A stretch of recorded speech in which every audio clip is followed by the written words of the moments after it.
الذين آمنوا اتقوا الله حق تقاته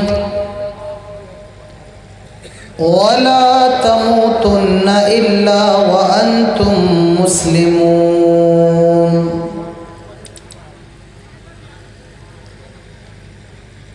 يا أيها الناس اتقوا ربكم الذي خلقكم من نفس واحدة وخلق منها زوجها وبث منهما رجالا كثيرا ونساء واتقوا الله الذي تساءلون به والأرحام إن الله كان عليكم رقيبا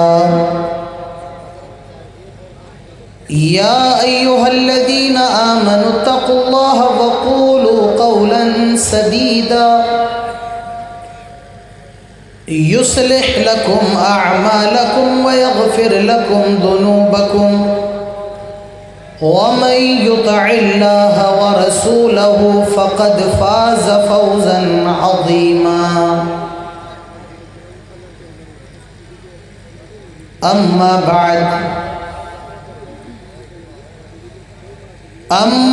بعد فإن خير الحديث كتاب الله وخير الهدي هدي محمد صلى الله عليه وسلم وشر الأمور محدثاتها وكل محدثة بدعة وكل بدعة ضلالة وكل ضلالة في النار قال الله الكريم في القرآن الكريم أعوذ بالله السميع العليم من الشيطان الرجيم بسم الله الرحمن الرحيم لا تحرك به لسانك لتعجل به إن علينا جمعه وقرآنه فإذا قرأناه فاتبع قرآنه ثم إن علينا بيانه رب اشرح لي صدري ويسر لي أمري واحلل عقدة من لساني يفقه قولي رب زدني علما اللهم رب زدني علما آمین۔ اسٹیج پر موجود قابل عزت علماء کرام، معزز حاضرین، للمٹیا کے قرب و جوار سے اور دور دراز سے تشریف لائے ہوئے میرے عزیز دوستوں، نوجوان ساتھیوں اور پردہ نشین اسلامی ماؤں اور بہنوں، سب سے پہلے تمام قسم کی تعریف و توصیف، کبریائی اور بڑائی، عزت و بزرگی صرف اور صرف اللہ رب العالمین کے لیے لائق اور زیبا ہے، جس نے ہم سب کو انسان بنایا ہے اور انسان بنانے کے بعد سب سے بڑا احسان یہ کیا کہ ہم سب کو مسلمان بنایا ہے۔ وہی رب العالمین ہے، وہی رب السماوات والارض ہے، وہی رب العالمین ہے، وہی رحمان ہے، وہی رحیم ہے، وہی مالک یوم الدین ہے، اور وہی علی کل شیء قدیر ہے۔ بعدہ قیامت کی صبح تک لاکھوں کروڑوں درود و سلام نازل ہوں تمام نبیوں پر، تمام رسولوں پر، بالعموم اور بالخصوص ہمارے اور آپ کے پیارے نبی، آخری نبی، رحمت للعالمین، شفیع المومنین، سید الاولین والآخرین، جناب محمد الرسول اللہ صلی اللہ علیہ وسلم پر اللہم صلی وسلم وبارک علیہ۔ حضرات، یہ بہت خوشی کی بات ہے ہم سب کے لیے کہ اللہ رب العالمین نے ہم سب کو آج کے اس پروگرام کے اندر شریک ہونے کی توفیق نصیب فرمائی ہے۔ اس وقت رات کے ٹھیک 2 بج رہے ہیں، اور یہ ہم سب کو معلوم ہے کہ یہ وقت سونے کا وقت ہے، یہ گھڑیاں آرام کرنے کی گھڑیاں ہیں۔ اس وقت آدمی کو نیند بہت زیادہ آتی ہے، لیکن آپ لوگوں کی حاضری، آپ لوگوں کا یہ بیٹھنا، آپ لوگوں کا یہاں پر حاضر رہنا، یہ اس بات کا ثبوت ہے کہ آپ لوگ قرآن و سنت کی باتیں سننے کے بڑے شوقین ہیں، آپ قرآن و سنت کی باتیں سننے کے بڑے حریص ہیں۔ آپ نے مجھ سے پہلے عبدالعلیم مدنی صاحب کو سنا، میرے بعد 2 حضرات کو اور سننا ہے، تو میری آپ سے گزارش ہے کہ آپ تھوڑا سا میرا بھی ساتھ دیں، اور میرے بعد جو علماء اکرام آنے والے ہیں ان کا بھی آپ ساتھ دیں۔ آئیے، بات شروع کرنے سے پہلے اللہ سے دعا ہے وہ ہم سب کو تمام باتیں سننے کے ساتھ تمام باتوں پر عمل کرنے کی توفیق نصیب فرمائے، آمین۔ میرے خطاب کا موضوع، میری تقریر کا موضوع آج دنیا کی سب سے عظیم کتاب، سب سے مقدس کتاب قرآن مجید ہے۔ یہ چائے والے کو یہاں سے منع کر دو، چلا جائے۔ میرے بھائیوں، یہ قرآن کی بات ہو رہی ہے، میں آپ کے سامنے قرآن کی فضیلت کو پیش کرنے والا ہوں، اور ایک مسلمان کا ایمان یہ ہونا چاہیے جب اس کے سامنے قرآن کی بات ہو، جب اس کے سامنے اللہ کے کلام کی بات ہو تو انسان کے رونگٹے کھڑے ہو جائیں، وہ قرآن سننے کے لیے بے قرار ہو جائے۔ آپ سب تیار ہیں سننے کے لیے؟ بھئی میری آواز آپ لوگوں تک آ رہی ہے؟ کوئی تکلیف تو نہیں ہو رہی ہے آواز پہنچنے میں؟ تو اس دنیا کی سب سے عظیم کتاب قرآن ہے۔ کون سی کتاب ہے؟ قرآن ہے۔ اور قرآن کی ایک خصوصیت یہ ہے کہ اللہ رب العالمین نے قرآن کی حفاظت کی ذمہ داری لی ہے۔ قرآن اٹھائی، اللہ تعالیٰ فرماتا ہے اِنَّا نَحْنُ نَزَّلْنَا الذِّكْرَ وَإِنَّا لَهُ لَحَافِظُونَ۔ میرے بھائیوں، آپ کو معلوم ہے دنیا کے اندر بہت سی ایسی کتابیں آئیں جو اللہ کی طرف سے نازل کی گئی ہیں، جو اللہ کی طرف سے بھیجی گئی ہیں۔ انجیل یہ حضرت عیسیٰ پر نازل ہوئی، اللہ نے نازل کی۔ تورات حضرت موسیٰ پر نازل ہوئی، زبور حضرت داؤد علیہ السلام پر نازل ہوئی، صحف موسیٰ حضرت موسیٰ پر نازل ہوئی، صحف ابراہیم یہ ابراہیم علیہ السلام پر نازل ہوئی۔ لیکن میں آپ سے سوال کرنا چاہتا ہوں، مجھے یہ بتاؤ کیا داؤد علیہ السلام پر نازل ہونے والی کتاب زبور کیا آج دنیا کے اندر موجود ہے؟ آپ کا جواب ہوگا نہیں، زبور موجود نہیں ہے۔ میں آپ سے سوال کروں، تورات حضرت موسیٰ پر نازل ہوئی، جیسی موسیٰ پر نازل ہوئی کیا آج ویسی موجود ہے؟ آپ کہیں گے نہیں، اس کے اندر چینجنگ کر دی گئی ہے، اس کے اندر تبدیلی کر دی گئی ہے، اس کے اندر تحریف کر دی گئی ہے۔ اور یہی معاملہ انجیل کے ساتھ بھی ہے۔ دنیا کے اندر آسمانی کتابیں کچھ تو ختم ہو چکی ہیں اور کچھ کتابوں میں تبدیلی پیدا کر دی گئی ہے، لیکن میرے بھائیوں قرآن ایک ایسی کتاب ہے جیسی آج سے 1450 سال پہلے نازل ہوئی تھی، 1450 سال کے بعد ویسی ہی ہے اور قیامت کی صبح تک ویسی ہی رہے گی۔ قرآن کا ایک نقطہ نہیں بدل سکتا ہے، قرآن کا ایک زبر زیر پیش نہیں بدل سکتا ہے، قرآن کا ایک شوشہ نہیں بدل سکتا ہے۔ جیسا قرآن امام کائنات جناب محمد الرسول اللہ صلی اللہ علیہ وسلم پر نازل ہوا، آج بھی قرآن اسی صورت میں موجود ہے اور قیامت کی صبح تک ویسا ہی موجود رہے گا۔ آپ ہندوستان چلے آئیں، ہندوستان کا قرآن کھولیں، سب سے پہلی صورت آپ کو یہی ملے گی، الحمدللہ رب العالمین۔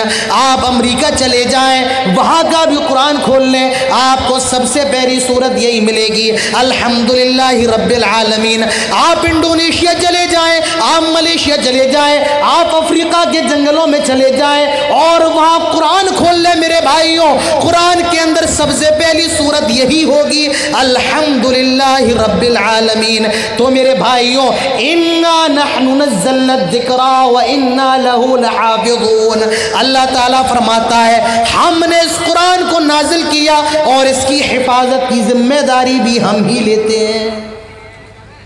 قرآن کس نے نازل کیا؟ بولو۔ دیکھیے بھائی، میری تقریر کا یہ طریقہ ہے، میں اگر کچھ بولوں گا تو آپ سے پوچھوں گا تاکہ مجھے یہ معلوم چلتا رہے کہ آپ کو میری بات سمجھ میں آ رہی ہے یا نہیں آ رہی ہے۔ قرآن کس نے نازل کیا؟ بولو، بات سمجھ میں نہیں آ رہی ہے آپ لوگوں کی۔ اللہ نے نازل کیا، اور کس پر نازل ہوا؟ جناب محمد الرسول اللہ صلی اللہ علیہ وسلم پر نازل ہوا، اور اس قرآن کی حفاظت کی ذمہ داری بھی کس نے لی ہے؟ اللہ نے لی۔ میرا موبائل لے لیجیے میرے بھائیوں، جب قرآن رکھ لیجیے، جب قرآن نازل ہوتا اللہ کے رسول کے اوپر تو جناب محمد الرسول اللہ صلی اللہ علیہ وسلم قرآن یاد کرنے لگتے۔ اللہ کے رسول کیا کرتے؟ قرآن یاد کرتے، اور صحابہ اکرام قرآن کو لکھا کرتے تھے چمڑوں پر، خوشوں پر، اسی طریقے سے لکڑیوں پر۔ جب اللہ کے رسول کا انتقال ہو گیا، حضرت ابو بکر صدیق رضی اللہ عنہ کے وقت میں ایک لجنہ بنائی گئی، ایک کمیٹی بنائی گئی، جس کے سربراہ، جس کے امیر حضرت زید بن ثابت کو بنایا گیا، اور جو قرآن صحیفوں پر، جو قرآن درختوں پر لکھا ہوا تھا، پتوں پر لکھا ہوا تھا، چمڑوں پر لکھا ہوا تھا، وہ سارا قرآن جمع کیا گیا اور اس کو ایک کتابی شکل دی گئی، اور اسی طرز پر عہد عثمانی میں حضرت عثمان کے وقت میں قرآن کی اور اشاعت کی گئی، اور ایک قرآن ترکی کی حکومت، دارالحکومت استنبول کے میوزیم کے اندر ہے، اور ایک قرآن ازبکستان کی راجدھانی تاشقند کے میوزیم کے اندر موجود ہے، جو حضرت عثمان کے وقت میں جس کی اشاعت کی گئی۔ جب اللہ کے رسول کے اوپر قرآن اترتا تو اللہ کے حبیب جلدی جلدی اپنی زبان کو حرکت دیتے، جلدی جلدی اپنی زبان کو ہلاتے تاکہ قرآن یاد کر لیں۔ اللہ تعالیٰ فرماتا ہے لا تحرک به لسانک لتعجل به۔ آئے ہمارے نبی، جب قرآن نازل ہوتا ہے آپ قرآن کو یاد کرنے کے لیے جلدی جلدی اپنی زبان کو حرکت دیتے ہیں، جلدی جلدی اپنی زبان کو ہلاتے ہیں۔ آئے ہمارے نبی، آئے ہمارے حبیب، آئے امام کائنات، آپ جلدی جلدی اپنی زبان کو حرکت نہ دیا کریں، آپ جلدی جلدی اپنی زبان کو ہلایا نہ کریں۔ ان علینا جمعہ وقرآنہ، اس قرآن کے جمع کرنے کی، اس قرآن کے جمع کرنے کی ذمہ داری ہمارے اوپر ہے، ہم اس قرآن کے جمع کرنے کی ذمہ داری لیتے ہیں۔ میرے بھائیوں، اللہ نے اس کی حفاظت کی بھی ذمہ داری لی ہے، اور قرآن کے جمع کرنے کی بھی ذمہ داری اللہ تعالیٰ نے لی ہے۔ اور میں آپ کو بتاؤں، دنیا کے اندر دو طریقے سے کتاب کو جمع کیا جاتا ہے، محفوظ کیا جاتا ہے۔ ایک تو جمع بالصدر اور جمع بالقرطاس، کاغذوں میں جمع کیا جائے، کاغذوں میں محفوظ کر لیا جائے اور سینوں میں محفوظ کر لیا جائے۔ آپ دیکھیے میرے پیارے بھائیوں، جتنا زیادہ دنیا کے اندر قرآن چھاپا جاتا ہے، دنیا کی کوئی اور کتاب اتنی زیادہ چھاپی نہیں جاتی ہے جتنا زیادہ قرآن دنیا کے اندر چھاپا جاتا ہے۔ دنیا کے اندر کوئی کتاب نہیں چھاپی جاتی ہے، اللہ نے اس کو کتابوں کی شکل میں بھی محفوظ کر دیا اور سینوں میں بھی محفوظ کر دیا۔ ہر سال کروڑوں حافظ قرآن نکلتے ہیں جن کے سینوں میں قرآن محفوظ ہوتا ہے۔ اللہ تعالیٰ فرماتا ہے، آئے نبی آپ اپنی زبان کو جلدی جلدی حرکت نہ دیں، اِنَّا عَلَيْنَا جَمْعَهُ وَقُرْآنَهُ، اس کے جمع کرنے کی ذمہ داری بھی ہمارے اوپر ہے، وَقُرْآنَهُ، اس کے پڑھوانے کی بھی ذمہ داری ہمارے اوپر ہے۔ میرے بھائیوں، دنیا کے اندر جتنا زیادہ قرآن پڑھا جاتا ہے، کوئی اور کتاب دنیا کے اندر پڑھی نہیں جاتی ہے۔ تو میں آپ کو بتانا یہ چاہتا ہوں، میں آپ کے سامنے یہ بات رکھنا چاہتا ہوں میرے بھائیوں، قرآن یہ دنیا کی سب سے عظیم کتاب ہے اور قرآن کا سب سے پہلا معجزہ یہ ہے، قرآن کی سب سے پہلی خصوصیت یہ ہے، قرآن کی سب سے پہلی عظمت یہ ہے میرے بھائیوں، قرآن کو اللہ نے نازل کیا اور اللہ نے ہی قرآن کی حفاظت کی ذمہ داری لی ہے۔ آئے نبی، ہم اس کے جمع کرنے کی ذمہ داری،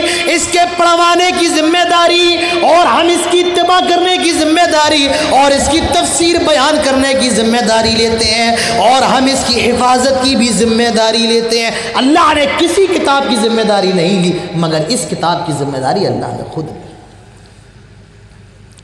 میرے بھائیوں، بڑا پیارا نقطہ میں آپ کو بتا رہا ہوں، قرآن ہم نے اور آپ نے قرآن کبھی سمجھا نہیں ہے۔ دیکھو دنیا کے اندر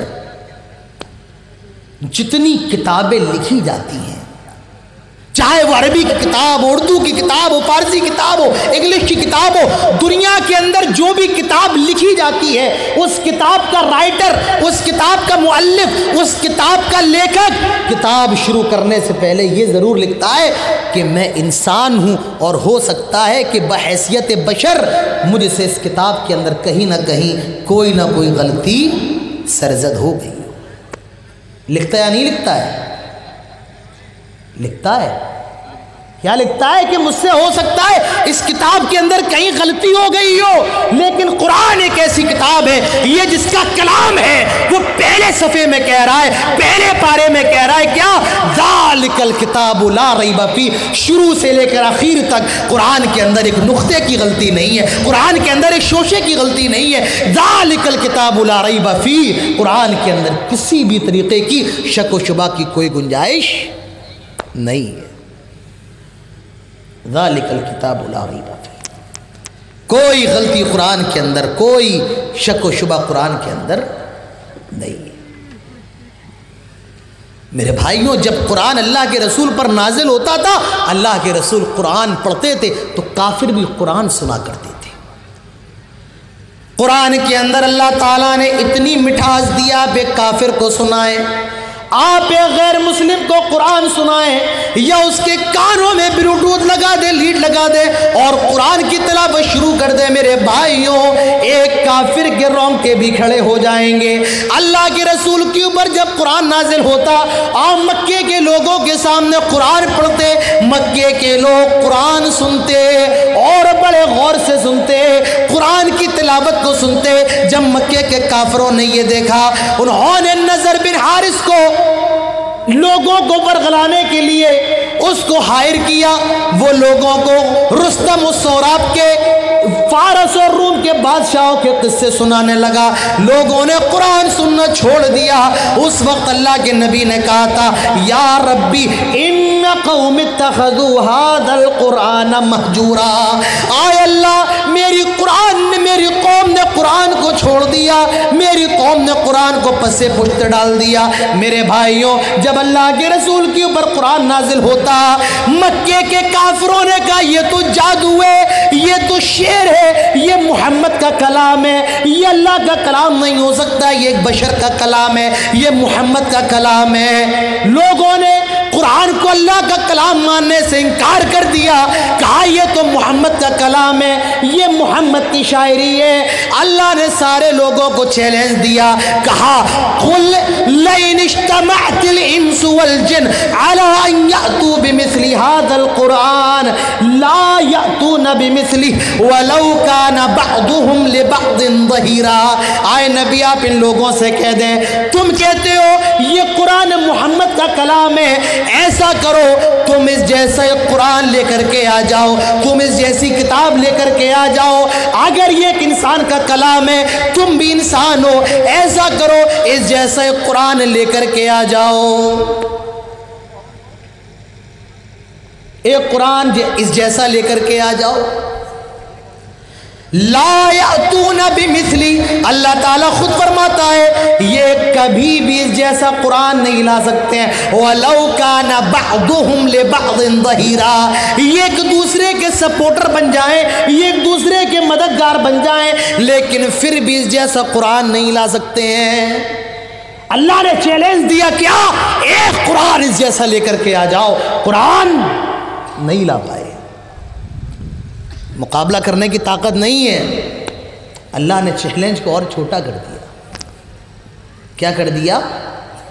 چیلنج کو اور چھوٹا کر دیا۔ اللہ نے فرمایا ٹھیک ہے یہ پورا قرآن تمہارے لیے بہت مشکل ہے، فَأْتُوا بِعَشْرِ سُوَرٍ مُفْتَرَيَاتٍ، قرآن کی جو چھوٹی چھوٹی صورتیں ہیں، إِنَّا أَعْطَيْنَاكَ الْكَوْثَرَ وَالْعَصْرِ إِذَا جَاءَ نَصْرُ اللَّهِ وَالْفَتْحُ، ایسا کرو قرآن کی جو چھوٹی چھوٹی صورتیں ہیں ان صورتوں کی طرح 10 صورتیں لے کر کے آ جاؤ۔ پہلے کیا کہا جا رہا ہے؟ کیا لے کر کے آؤ؟ کیا لے کر کے آؤ؟ قرآن لے کر کے آؤ۔ قرآن نہیں لا پا رہے ہو، اللہ نے چیلنج اور چھوٹا کر دیا، ایسا کرو قرآن کی جو چھوٹی چھوٹی صورتیں ہیں ان صورتوں کی طرح 10 صورتیں ہی لے کر کے آ جاؤ۔ یہ اللہ کا کلام ہے میرے بھائیوں، نہ قرآن لا پائے اور نہ 10 صورتیں لا پائے، اللہ نے چیلنج کو اور چھوٹا کر دیا۔ وَإِن كُنتُمْ فِي رَيْبٍ مِّمَّا نَزَّلْنَا عَلَىٰ عَبْدِنَا فَأْتُوا بِسُورَةٍ مِّن مِّثْلِهِ، ایسا کرو قرآن چھوڑو، 10 صورتیں چھوڑو، ایک ہی صورت لے کر کے آ جاؤ، ایک صورت لے کر کے آ جاؤ۔ نہ قرآن لانے کی طاقت ہے، نہ 10 صورتیں لانے کی طاقت ہے، قرآن کے جیسی ایک صورت ہی بنا دو، ایک صورت بھی لانے کی طاقت نہیں ہے۔ اللہ نے مقابلے کے انتہائی چھوٹے درجے پر کھڑا کر کے فرمایا فَلْيَأْتُ بِحَدِيثٍ مِّثْلِهِ، ایسا کرو قرآن کی طرح ایک جملہ ہی بنا کر کے لے آؤ، ایک سینٹنس بنا کر کے لے آؤ، ایک جملہ ہی لے آؤ۔ قرآن کی طرح ایک جملہ بھی نہیں بنا سکتے ہیں۔ تو میرے پیارے بھائیوں، یہ قرآن ایک ایسی کتاب ہے، قرآن تو چھوڑو، 10 صورتیں چھوڑو، ایک صورت چھوڑو، قرآن کی طرح کوئی ایک سینٹنس بھی نہیں بنا سکتا ہے، ایک جملہ بھی نہیں بنا سکتا ہے۔ یہ قرآن کا معجزہ ہے، کیا قرآن کی طرح کوئی ایک سینٹنس اور ایک جملہ بنانے کی بھی طاقت نہیں رکھتا ہے۔ ہمارا اور آپ کا المیہ یہ ہے میرے بھائیوں کہ آج ہم نے اور آپ نے قرآن کو چھوڑ دیا، آج ہم اور آپ قرآن کی خوشبو سے بہت دور ہو گئے، آج ہم اور آپ قرآن کی تعلیم سے بہت دور ہو گئے۔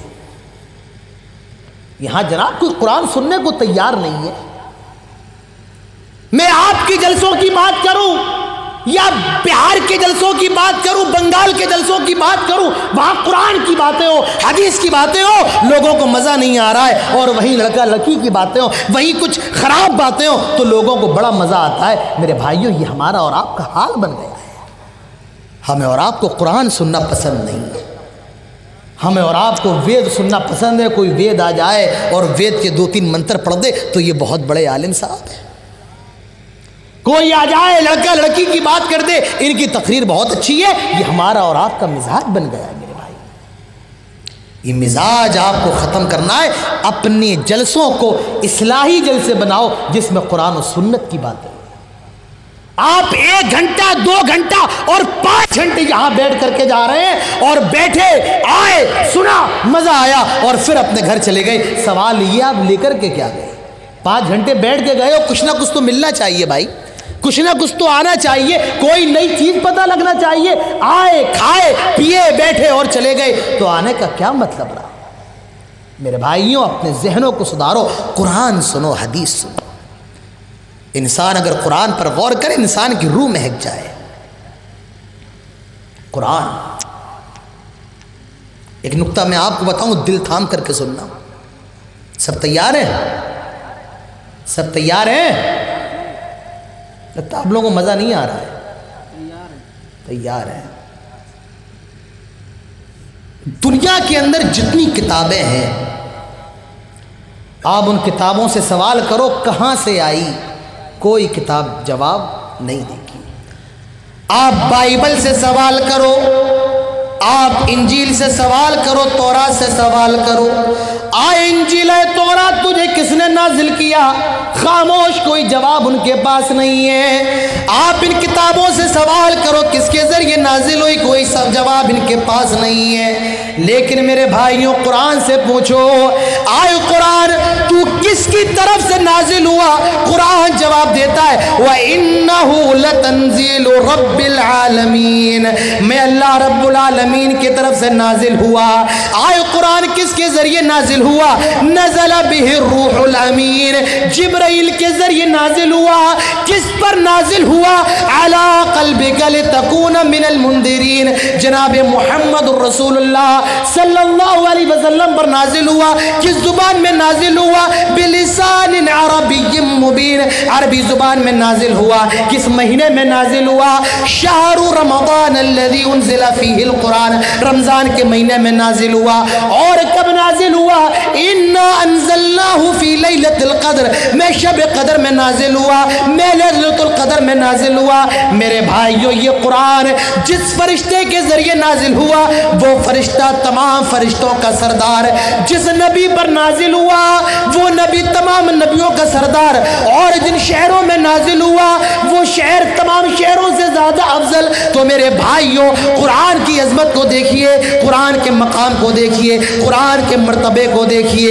یہ قرآن کون سی کتاب ہے؟ یہ کتنی عظیم کتاب ہے، یہ کتنی مبارک کتاب ہے۔ اللہ تعالیٰ فرماتا ہے لو انزلنا هذا القرآن على جبل لرأيته خاشعا متصدعا من خشیت اللہ، اگر اس قرآن کو ہم نے کسی پہاڑ پر نازل کیا ہوتا تو تم دیکھتے یہ پہاڑ ریزہ ریزہ ہو جاتا، چور چور ہو جاتا، ذرہ ذرہ ہو جاتا۔ میرے بھائیوں جب پہاڑ ریزہ ریزہ ہو سکتا ہے، ہمارے اور آپ کے دل کیوں نہیں پگھل سکتے ہیں؟ قرآن پڑھو، قرآن صرف پڑھنے کی کتاب نہیں ہے، قرآن یہ تدبر کرنے کی کتاب ہے، قرآن یہ غور کرنے کی کتاب ہے۔ افلا یتدبرون القرآن ام علی قلوب اقفالها، یہ لوگ قرآن پر غور کیوں نہیں کرتے؟ کیا ان کے دلوں پر تالے پڑے ہوئے ہیں؟ میرے بھائیوں قرآن پر غور کرو، قرآن کی تلاوت بھی کرو اور قرآن کو سمجھنے کی بھی کوشش کرو۔ قرآن کی خصوصیت یہ بھی ہے میرے بھائیوں، قرآن جتنا پڑھا جائے، قرآن کی جتنی تلاوت کی جائے، آدمی کبھی قرآن کی تلاوت سے بور نہیں ہوتا ہے۔ میں آپ کے سامنے تقریر کر رہا ہوں اور کل پھر یہی تقریر کر دوں تو آپ کو سننے میں مزہ نہیں آئے گا۔ آئے گا؟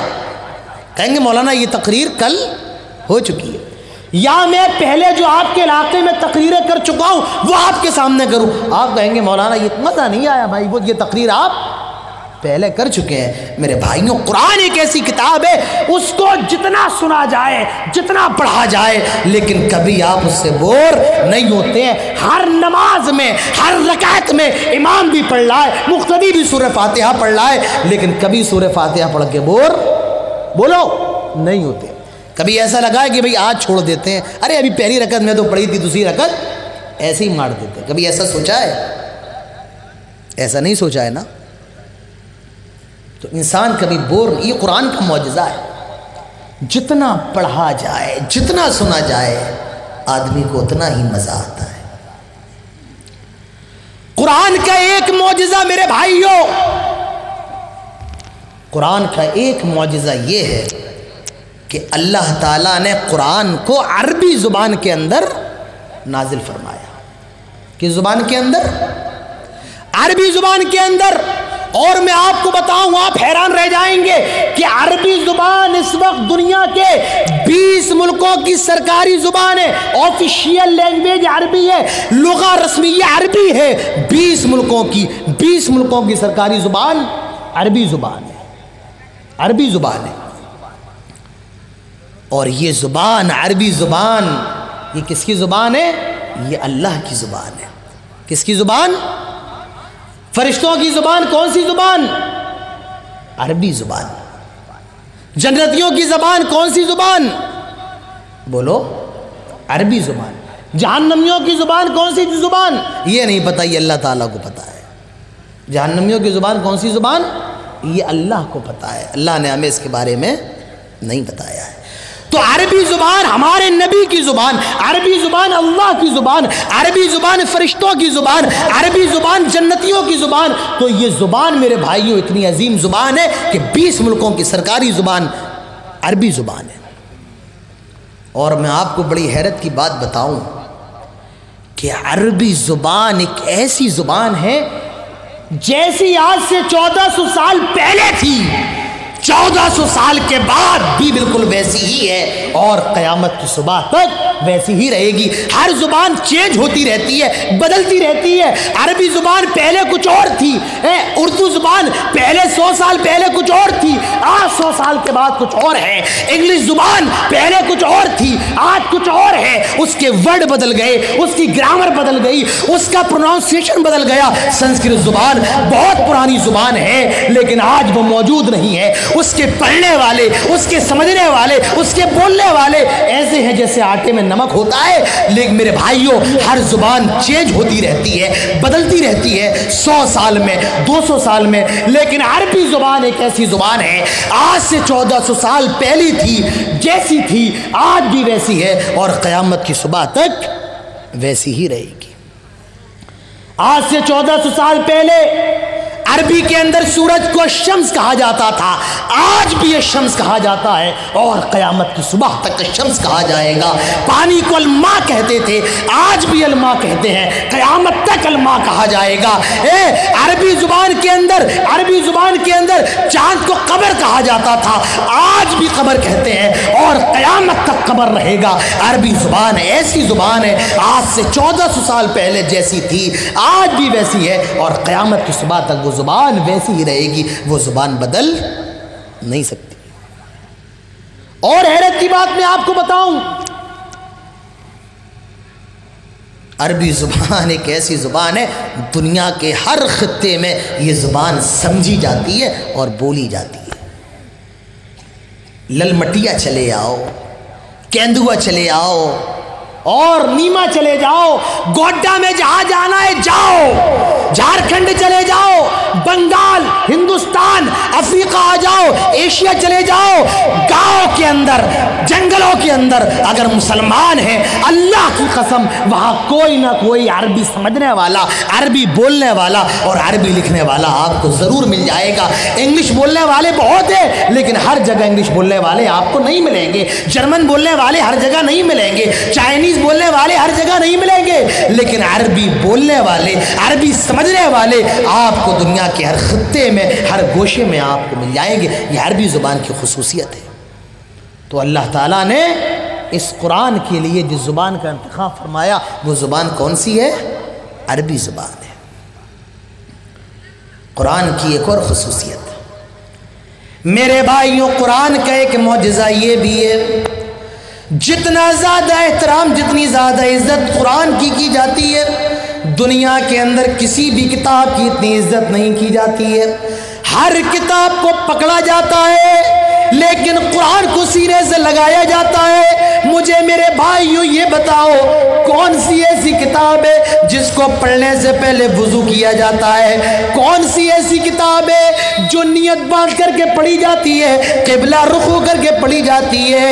ایسی کون سی کتاب ہے جس کو پڑھ کر کے رویا جاتا ہے؟ کبھی خانہ کعبہ کا منظر دیکھ لینا، امام حرم جب نماز پڑھاتے ہیں اور جب وہ جہنم کی آیتوں سے گزرتے ہیں، جہنم کی آیتوں سے گزرتے ہیں، وہ رونا شروع کر دیتے ہیں۔ ان کے پیچھے 50 لاکھ کا مجمع ہوتا ہے، وہ بھی رونے لگتا ہے۔ میرے بھائیوں، جتنا زیادہ قرآن کو سن کر کے رویا جاتا ہے، دنیا کی کسی کتاب کو سن کر کے اتنا رویا نہیں جاتا ہے۔ جتنی عزت قرآن کی ہوتی ہے، دنیا کے اندر کسی کتاب کی اتنی عزت نہیں ہوتی ہے۔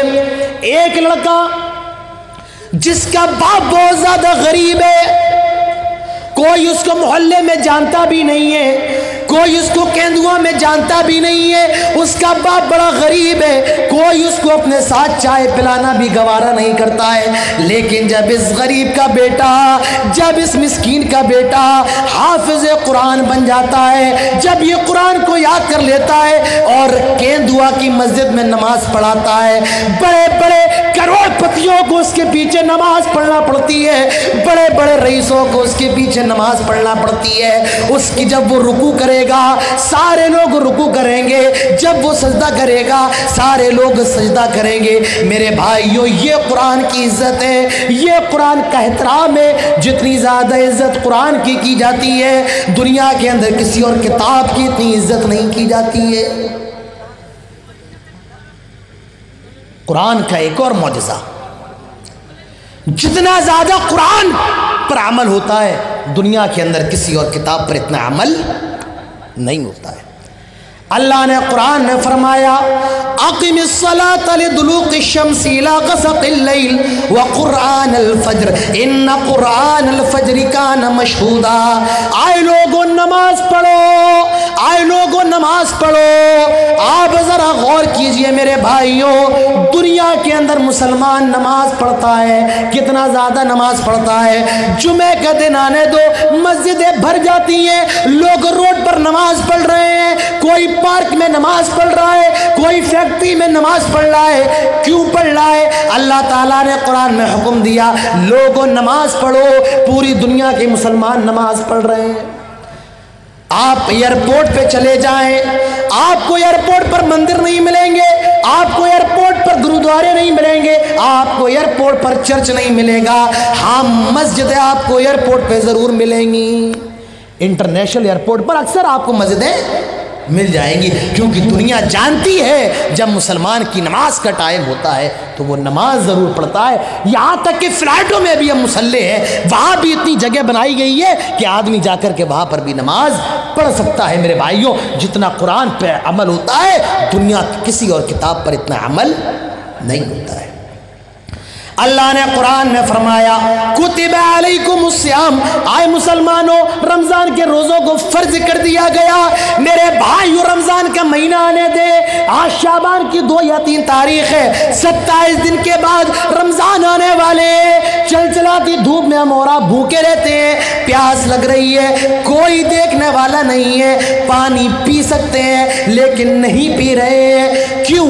اللہ نے روزوں کو فرض کیا ہے۔ اللہ نے قرآن میں کہا لوگوں رمضان کے روزے رکھو۔ پوری دنیا کے مسلمان اللہ کے اس حکم پر، قرآن کے اس حکم پر عمل کرتے ہیں۔ اور جب رمضان کا مہینہ آتا ہے، دنیا کے اندر عجیب نور پیدا ہو جاتا ہے، غیر مسلم بھی سمجھ جاتا ہے مسلمانوں کا رمضان آ گیا ہے، اب اس رمضان میں یہ روزے رکھیں گے۔ اور دنیا کے ہر خطے میں روزہ رکھا جاتا ہے۔ دنیا کے ایسے ایسے علاقے بھی ہیں جہاں 24 گھنٹے رات ہی رہتی ہے، اور کچھ علاقے تو ایسے ہیں جہاں 24 گھنٹے دن رہتا ہے لیکن وہاں بھی روزہ رکھا جاتا ہے۔ یہ کیا ہے؟ یہ قرآن کے حکم پر عمل ہے۔ جتنا زیادہ قرآن پہ عمل ہوتا ہے، دنیا کی کوئی اور کتاب پر اتنا عمل نہیں ہوتا ہے۔ اللہ نے فرمایا وَلِلَّهِ عَلَى النَّاسِ حِجُّ الْبَيْتِ مَنِ اسْتَطَاعَ إِلَيْهِ سَبِيلًا۔ آئے لوگوں، اگر تمہارے اندر طاقت ہے حج کرنے کی، حج کرو۔ اللہ نے قرآن میں کہا دنیا کا مسلمان حج کرنے کے لیے پریشان ہے۔ ہم میں اور آپ میں کتنے سارے لوگ ایسے ہیں، ہماری اور آپ کی تمنا ہوگی کہ ہم ایک بار حج کر لیں۔ جو حج کر آئے ان کی تمنا ہوگی دوبارہ حج کر لیں، جن کے حج نہیں ہوئے ہیں ان کی تمنا ہے اللہ حج کا موقع نصیب فرما دے۔ میرے بھائیوں، حج کا موسم آ جائے، دنیا کے اندر سب سے بڑا مجمع اور سب سے بڑی بھیڑ خانہ کعبہ کی ہوتی ہے۔ حج کے موسم میں 50 لاکھ کی بھیڑ دنیا کے اندر، اس سے بڑا مجمع کہیں نہیں ہوتا ہے۔ 50 لاکھ کی بھیڑ، یہاں 3 لاکھ خرچہ کرنے کو تیار، 4 5 10 لاکھ تک خرچہ کرنے کو تیار ہے، بس حج ہو جائے، اللہ کے گھر کا دیدار کر لیں۔ میرے بھائیوں، حج کا موسم آنے دیجئے، ایئر ٹریفک کنٹرول پریشان رہتا ہے، فلائٹوں کا رش آسمان کے اندر، یہاں سے فلائٹ دلی سے حاجیوں کو لے کر اڑتی ہے، سعودی میں جدہ پٹکتی ہے، پھر وہ آتی ہے، پھر دلی میں حاجیوں کو بڑھتی ہے، یہاں پاکستان سے فلائٹیں آ رہی ہیں، مصر سے آ رہی ہیں، انڈونیشیا سے آ رہی ہیں، امریکہ سے آ رہی ہیں، برطانیہ سے آ رہی ہیں، ایئر ٹریفک کنٹرول پریشان رہتا ہے۔ میرے بھائیوں، جب حج کا موسم آتا ہے، ایئرپورٹ پر حاجیوں کے لیے الگ سے ایک ٹرمینل بنا دیا جاتا ہے کہ یہ حاجیوں کے لیے ہے۔ اتنی بڑی بھیڑ مکے کے اندر ہوتی ہے۔ مجھے بتائیں، حج کرنے کے آپ کو کیا مل رہا ہے؟ کہ وہاں سعودی کا بادشاہ پیسے بانٹ رہا ہے کہ بھائی حج کرنے آئے ہو، لو سب کو میری طرف سے 50 ہزار روپے، وہاں کے لڈو بٹ رہے ہیں، آپ کیوں جا رہے ہیں؟ آپ کہیں گے اللہ کی رضا کے لیے جا رہے ہیں، قرآن نے کہا کہ اللہ کے لیے حج کرو، اور ہم چلے جا رہے ہیں۔ میرے بھائیوں، یہ کیا ہے؟ یہ قرآن پر عمل ہے۔ یہ کیا ہے؟ قرآن پر عمل ہے۔ اللہ تعالیٰ فرماتا ہے انما الخمر والمیسر والانصاب والازلام رجس من عمل الشیطان، شراب یہ ناپاک ہے، شیطان کا عمل ہے۔ اللہ نے کہا قرآن کے اندر، دنیا کے اندر اور قوموں کے مقابلے مسلمانوں کے اندر شراب کا گراب 0.کچھ% ہے، اور قوموں کے اندر شراب زیادہ پی جاتی ہے، مسلمانوں میں بہت کم حرام پینے والے ہیں، لیکن اور قوموں کے مقابلے مسلمان بہت کم شراب پیتا ہے۔ یہ کیا ہے میرے بھائیوں؟ قرآن پر عمل ہے۔ مسلمان قرآن کی بات مانتا ہے تو میرے بھائیوں قرآن سے جڑ جاؤ، قرآن سے جڑ جاؤ۔ اللہ نے قرآن کی حفاظت کی ذمہ داری لی ہے، لیکن ہماری حفاظت کی ذمہ داری نہیں لی ہے۔ اگر اپنی حفاظت چاہتے ہو، قرآن سے جڑ جاؤ، اپنے بچوں کو حافظ قرآن بناؤ۔ ہمارے اور آپ کی یہاں سب سے بڑا المیہ یہ ہے کہ ہم نے اور آپ نے قرآن کو صرف نماز میں سننے کے لیے بنا لیا، نماز میں قرآن سننا ہے، رمضان آ جائے تراویح سن لینا ہے، بس کافی ہے۔ نہیں میرے بھائیوں، ہر روز قرآن پڑھو، ہر روز قرآن کا مطالعہ کرو، قرآن کی تلاوت کرو، کم سے کم 1 صفحہ ضرور پڑھو، اور تفسیر کے ساتھ پڑھو۔ کس کے ساتھ؟ تفسیر کے ساتھ پڑھو۔ ہمارے مرد تو ایسے ہیں، ہمارے گھروں کی خواتین پھر بھی ہر روز تھوڑا بہت قرآن پڑھتی ہیں، رمضان میں 2-3 قرآن مکمل کرتی ہیں، لیکن ہمارے مردوں کو اس بات کی بھی توفیق نہیں ہوتی ہے کہ وہ رمضان میں بھی قرآن مکمل کر لیں۔ میرے بھائیوں، قرآن سے جڑ جاؤ، اپنے بچوں کو حافظ قرآن بناؤ، اپنے بچوں کو قرآن سے جوڑو۔ اور اگر آپ کی عمر 20 سال کی ہو گئی ہے، 30 سال کی ہو گئی ہے، اور آپ کو قرآن پڑھنا نہیں آتا ہے، کسی اچھے قاری کے پاس جاؤ، کسی اچھے حافظ کے پاس جاؤ اور اس سے قرآن پڑھو۔ اگر 2-3 ہزار دینے پڑ جائیں، دو، تمہارا سب سے بہترین پیسہ وہ ہے جو اللہ کے کلام کو سیکھنے میں خرچہ ہو۔ میرے بھائیوں، قرآن سیکھو۔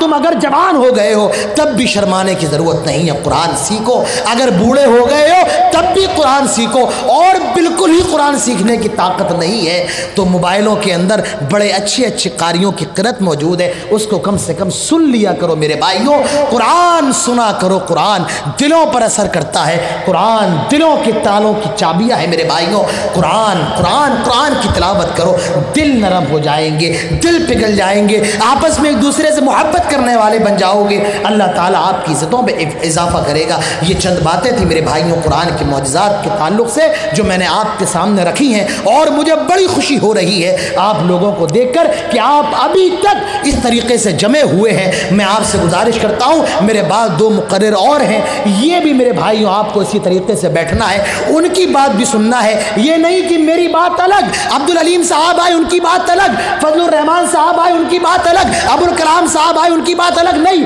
ہم سب کی بات قرآن و سنت کی بات ہے۔ میرے بھائیوں، آپ قرآن و سنت کی باتیں سننے سننے کے لیے آئے ہیں، آپ یہاں عادل کو سننے نہیں آئے ہیں، آپ یہاں عبدالعلیم مدنی صاحب کو سننے نہیں آئے ہیں، آپ قرآن و سنت سننے کے لیے آئے ہیں۔ تو قرآن و سنت کا جذبہ اپنے اندر پیدا کیجیے میرے بھائیوں، قرآن سے جڑیے، حدیثوں سے جڑیے۔ اللہ تعالی ہم سب کو تمام باتوں پر عمل کرنے کی توفیق نصیب فرمائے، اللہ تعالی ہم سب کو قرآن کی تلاوت کی توفیق نصیب فرمائے، اللہ ہم سب کو قرآن سمجھنے کی توفیق نصیب فرمائے، قرآن و سنت پر عمل کرنے کی توفیق نصیب فرمائے، آمین۔ اقول قولی ھذا واستغفر اللہ لی ولکم ولسائر المسلمین وما توفیقی الا باللہ وما علینا الا البلاغ وآخر دعوانا الحمد للہ رب العالمین، والسلام علیکم ورحمۃ اللہ وبرکاتہ۔